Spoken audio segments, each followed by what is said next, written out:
प्रयास करना। जब जब जिस महीने में जो प्रदोष पड़े तो पड़ा करे। जब प्रदोष पड़े बन सके 1 बेलपत्र, बन सके 5 बेलपत्र, शमी पत्र, हरे मूंग, हरा मूंग, बेलपत्र, एक कलश के अंदर थोड़ा सा पानी लेकर 1 बेलपत्र, हरा मूंग, शमी पत्र डालकर और उसमें थोड़ा सा गुड़ डालकर भगवान शिव का स्मरण कर कर प्रदोष काल में, मान लो कोई काम आपका बहुत जरूरी है, बहुत दिनों से आप थक गए हैं, नहीं हो रहा, कर्जा बढ़ रहा है, धन नहीं आ रहा, व्यापार नहीं चढ़ रहा, या कोई समस्या बहुत प्रबल है, कोई एग्जाम में बैठ रहे हो नहीं हो रहा, परीक्षा भी दे दी है, रिजल्ट आने ही वाला है, तो भी प्रदोष काल में, प्रदोष के समय वो जल, मूंग, शमी पत्र और बेलपत्र और गुड़ का शंकर के शिवलिंग को समर्पित करना प्रारंभ कर दो। 2 या 3 प्रदोष करोगे, बाबा आपकी मनोकामना शीघ्र पूर्ण कर देगा। शिव महापुराण में बहुत सुंदर बात कही है महाराज।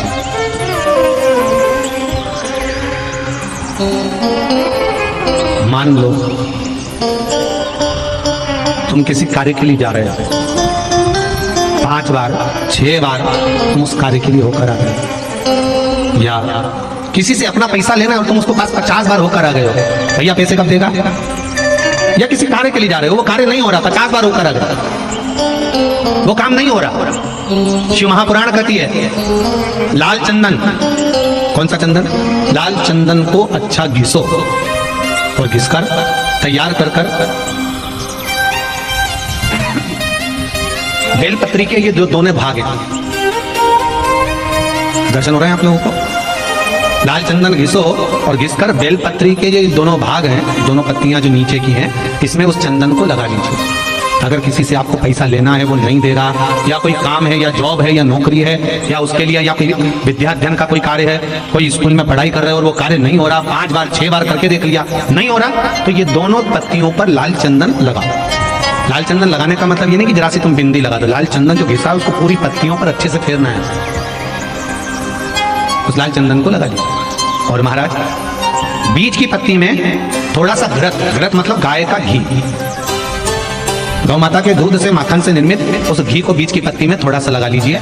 और जो अशोक सुंदरी वाली जगह है, जानते हो ना आप लोग अशोक सुंदरी की जगह, आपको पहले भी कथा में कहा, समझ लीजिए ये शिवलिंग है, ये जलाधारी पर रखा हुआ है, ये गोल जलाधारी है, यहाँ से पानी नीचे गिरता है, ठीक है, ऐसे होता है ना शिवलिंग। तो शंकर भगवान का पूरा परिवार शिवलिंग के आसपास में होता है। शंकर भगवान के 13 बच्चे हैं। कितने बच्चे शिव जी के?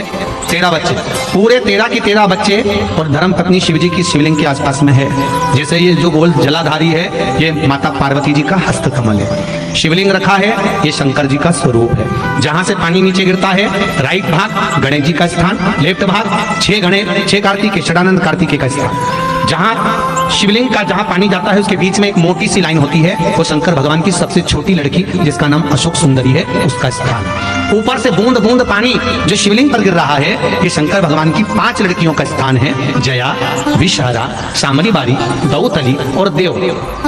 ये शंकर जी की 5 बेटियां हैं, जो भगवान शंकर के ऊपर पानी की एक एक बूंद गिराती हैं। तो शिव जी की जो सबसे छोटी लड़की है अशोक सुंदरी, उस अशोक सुंदरी वाली जगह पर इस बेलपत्र को प्रदोष के दिन या सोमवार के दिन आप घी वाली बेलपत्र को अशोक सुंदरी वाली जगह पर रखकर, ये जो चंदन लगी हुई बेलपत्र है, इसका मुख ऐसा सीधा की सीधा रखोगे तो गणेश जी की ओर हो जाएगा, षडानंद कार्तिकेय की ओर हो जाएगा। अपनी कामना कर जिससे धन लेना है, पैसा लेना है, या जो कार्य निकालना है वो नहीं निकल रहा, बहुत प्रयास कर लिया, अदालत में 50 बार हो जाए, काम नहीं हो रहा, तब इस बेलपत्र का प्रयोग करना, बाबा से विनती करना और विनती कर वापिस हो जाना। केवल 2 प्रदोष या 2 सोमवार कर लीजिए, बाबा आपकी मनोकामना पूर्ण कर देगा। उस बेलपत्र का सुख प्राप्त पर इतना याद रखना, जो चंदन लगा हुआ भाग है वो नीचे होना चाहिए, अशोक सुंदरी की ओर।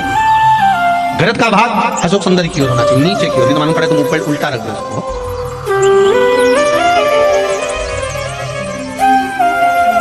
शिव स्मरण, यही चीज विवाह में भी कार्य आती है। जिन बेटा और बेटी का विवाह नहीं हो रहा, आज देव उठनी एकादशी है, बहुत ध्यान देना महाराज। जिन बेटा बेटी का विवाह नहीं हो रहा, 30-30 साल के हो गए, 28 साल, 40 साल, 25 साल के हो गए, विवाह नहीं हो रहा, तो आज बेलपत्री पर दोनों पत्तियों पर लाल चंदन लगाइए और बीच वाली पत्ती पर पीला चंदन लगाइए। जिसका विवाह नहीं हो रहा उसके लिए कार्य आज ही करना पड़ेगा। बंद देव उठनी एकादशी के दिन आज ही का है, साल में एक ही बार होता है। नीचे की दोनों पत्ती पर लाल चंदन और बीच वाली पत्ती पर पीला चंदन। महाराज, पीला चंदन लगाने के बाद में जो लाल चंदन है, उस लाल चंदन से 7 बिंदी पीले चंदन वाली पत्ती पर लगवा दीजिए। जिस लड़का लड़की का विवाह नहीं हो रहा, उससे लाल चंदन की 7 बिंदी लगवा दीजिए और लगवा कर जहां पर अशोक सुंदरी का स्थान है, वहां पर उस बेलपत्री को उसका नाम और गोत्र बोलकर, जिस व्यक्ति का विवाह नहीं हो रहा, नाम और गोत्र बोलकर आज रात्रि के समय पर या आज शाम के समय पर उस बेलपत्र को देवउठनी आज एकादशी के दिन भगवान शंकर की अशोक सुंदरी की जगह पर चढ़ा दो और बाबा से विनती कर लो, बाबा मेरा मंगल विवाह हो, ऐसा निवेदन कर लो। 3 महीने के अंदर विवाह पक्का, भगवान विवाह पक्का करा ही दे। अशोक सुंदरी वाले को करना आज ही पड़ेगा देवउठनी एकादशी को। बेलपत्री का प्रयोग, बस दोनों में अंतर है घृत का और पीले चंदन। 7 बिंदी लाल चंदन की, जब पीला चंदन लग जाए 7 बिंदी लाल चंदन की उससे लगवाओ जिसका विवाह करना है। जिसका विवाह नहीं हो रहा उससे लगवाओ, फिर भगवान को समर्पित कर दो। तेरा ही दिया मैंने खाया पिया है, तेरा शुक्रिया, तेरा मुझे बोले बाबा ने बहुत दे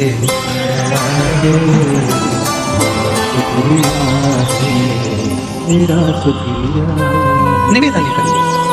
श्री, साथ में बोलिए, श्री शिवाय नमस्तुभ्यम, श्री शिवाय नमस्तुभ्यम, श्री शिवाय नमस्तुभ्यम। ये शिव महापुराण का मूल मंत्र। जब दुख हो, तकलीफ हो, कष्ट हो, रोग हो, बीमारी हो, जपो। अभी वो बहन जी कर रही थी, केवल मंत्र का जाप करा। डॉक्टर बोल रहे हैं कि हॉस्पिटल, दूसरे हॉस्पिटल में ले जाओ, पर भगवान भी तो सामने होना चाहिए, आपका विश्वास जागृत होना चाहिए। शाम को 4 बजे से लेकर 7 बजे के बीच में शंकर और पार्वती के भ्रमण का समय रहता है। मेरे देवादिदेव महादेव माता पार्वती के भ्रमण का समय, भगवान शंकर पार्वती घूमने को लेकर। इसलिए हमारा सनातन धर्म कहता है शाम के समय पर माताओं को झाड़ू नहीं लगाना चाहिए, शाम के समय पर माताओं को चूड़ी बिछिया नहीं बदलना चाहिए, शाम के समय पर माताओं को मांग में सिंदूरा नहीं भरना चाहिए, शाम के समय पर माताओं को बाल नहीं बांधना चाहिए, शाम के समय पर माताओं को चौखट पर नहीं बैठना चाहिए। उसका कारण क्या है? क्योंकि पार्वती जी ने भगवान भोलेनाथ जी से कहा था कि तुम मुझे रोज शाम के समय प्रदोष काल में भ्रमण के लिए लेकर जाते हो, मेरे लिए आज्ञा क्या है? शंकर भगवान ने कहा, सुनो पार्वती, मंदिर के अंदर नंदी रहता है, जाने वाला यात्री जब मंदिर में मेरा दर्शन करने आता है तो नंदी के कानों में कहकर जाता है कि शिव जी को मेरे यहाँ लेकर आना। मैं नंदी के अनुसार उनके घर जाता हूँ। मेरा काम है उनका कल्याण करना और तेरा काम है उनके घर की नारी को अखंड सौभाग्यवती का वर प्रदान करना, ये तेरा काम। तब पार्वती माता ने कहा, अखंड सौभाग्यवती होने का वर मैं तो दे दूंगी, पर उस समय पर माता चूड़ी बदल रही होगी, हाथ से चूड़ी निकाल रही होगी तो मैं वर कैसे दे सकती हूँ? मांग भर रही होगी तो मैं वर कैसे दे सकती हूँ? उस समय पर चूड़ी बिछिया बदला जा रहा होगा तो मैं वर कैसे दे सकती हूँ? उस समय पर झाड़ू लग रही होगी तो मैं लक्ष्मी को वहां कैसे भेज सकती हूँ? आप बताओ। तो शंकर भगवान ने कहा, प्रदोष का समय एक ऐसा समय होता है, शाम का समय ऐसा होता है जिस समय पर केवल शंकर और पार्वती की आराधना का समय होता है। हम तो कई लोगों से कहते हैं, अगर आपके यहाँ संपदा नहीं आ रही है, बहुत मेहनत कर रहे हो, फल नहीं मिल रहा, कहीं नौकरी, कहीं सर्विस या कहीं व्यापार या व्यवसाय में कहीं तकलीफ आ रही है, हम सबसे कहते हैं शाम का समय पकड़ लो, शंकर जी के मंदिर में दिया लगाना प्रारंभ करो। शिव मंदिर में अगर दिया नहीं लगा रहे हो तो बेलपत्री के पेड़ के नीचे दिया लगा। बेलपत्री और शंकर जी के मंदिर में दिया नहीं लगा रहा तो शंकर जी के मंदिर के बाहर चौखट पर दिया लगा। इतना भी नहीं कर सकते तो अपने घर के बाहर अपने द्वार दिया लगा दो और शंकर जी के नाम का श्री शिवाय नमस्तुभ्यम बोलकर शंकर भगवान को याद कर अपनी कामना कर बाबा का स्मरण कर पंचाक्षर मंत्र नमः शिवाय, षडाक्षर मंत्र ओम नमः शिवाय, द्वादशाक्षर मंत्र ओम नमो भगवते वासुदेवाय, जो मंत्र तुमको याद है उसका स्मरण कर, लक्ष्मी हो चाहे नारायण हो चाहे राम हो चाहे कृष्ण हो, स्मरण कर शाम के समय बाहर दिया लगा दो, दरवाजे के पास लगा दो, कुछ सुनेगा जरूर, आएगा तो उसका वेलकम जरूर होगा और वो कुछ देकर जरूर जाएगा। नियम तो बनाओ, उसकी चौखट पर जाकर कहना पड़ा।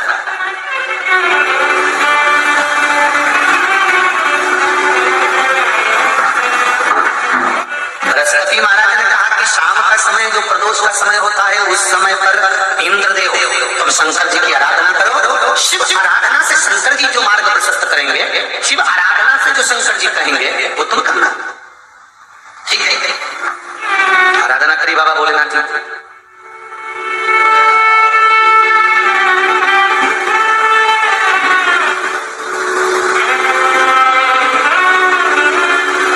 मालूम नहीं था इंद्रदेव को।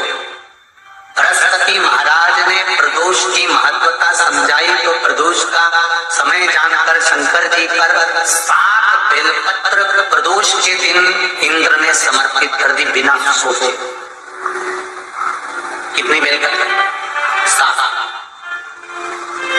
प्रदोष का व्रत करो चाहे ना करो, मंदिर में चढ़ी हुई बेलपत्र को उठा लो, बेलपत्र का ब्रह्म कमल बना लो। ब्रह्म कमल का मतलब होता है डंडी बीच में रहे, आसपास पत्तियां रहे। 7 पत्ती का ब्रह्म कमल बनाकर, जैसे ये पत्तियां हैं एक जैसी रखी हुई हैं, तो इसको फैलाया 7 पत्ती को आपस में फैलाकर ब्रह्म कमल बनाए। प्रदोष का व्रत करें ना करें, जरूरी नहीं है कि वृक्ष से ही पत्ती लेकर आओगे तो ही शंकर जी को चढ़ाओगे। शिव जी पे से चढ़ी हुई उठाकर धोकर ब्रह्म कमल बनाकर बाबा से विनय कर कर, हे प्रभु आज मैं इस काम के लिए जा रहा हूँ, बाबा मेरा यह कार्य है, बोलकर श्री शिवाय नमस्तुभ्यम बोलकर शिवलिंग पर समर्पित कर दो।